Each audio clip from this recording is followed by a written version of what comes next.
ഇപ്പോൾ ആൾക്കാർ സാക്ഷ്യം പറയുന്നുണ്ട്. അപ്പോൾ ഞാനും മാതാവിനോട് പ്രാർത്ഥിച്ചു, മാതാവേ എനിക്ക് അൾത്താരെ കയറി സാക്ഷ്യം പറയാൻ പറ്റണേന്ന് ഞാൻ പ്രാർത്ഥിച്ചു. ഞാൻ എൻ്റെ PCOD കാര്യം എഴുതിയിട്ടില്ലായിരുന്നു ഉടമ്പടിയിൽ. പിന്നെ അച്ഛൻ ഇവിടെ ധ്യാനിപ്പിക്കുമ്പോൾ രോഗസൗഖ്യ സമയത്തൊക്കെ പ്രാർത്ഥിക്കുമ്പോൾ പറയുമ്പം ഞാൻ എൻ്റെ വയറ്റിൽ കൈവച്ച് പ്രാർത്ഥിക്കുമായിരുന്നു. പിന്നെ സന്ധ്യാപ്രാർത്ഥനയ്ക്ക് ശേഷം വയറിൽ തൈലം തേച്ച് വിശ്വാസപ്രമാണമൊക്കെ ചെല്ലുമായിരുന്നു. ഞാൻ മെഡിസിൻ കഴിക്കൽ നിർത്തി. ഞാൻ മാതാവിനോട് പറഞ്ഞു, ഞാൻ 3 മാസം കഴിഞ്ഞ് ഉടമ്പടി പുതുക്കാൻ പോകുന്ന സമയത്ത് ഞാൻ ഒന്നും കൂടെ സ്കാൻ ചെയ്യും, ആ സ്കാനിങ്ങിൽ എനിക്കെല്ലാം നോർമലാക്കി തരണം. ഞാനപ്പം മാതാവിന് വേണ്ടി ഞാൻ സാക്ഷ്യം പറയുമെന്ന് പറഞ്ഞു.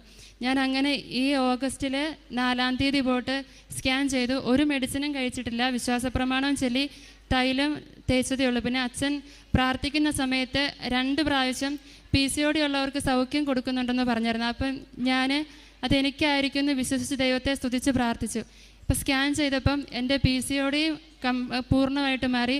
എൻഡോമെട്രിയം തിക്നെസ് 4.5 ഉള്ളത്, നോർമൽ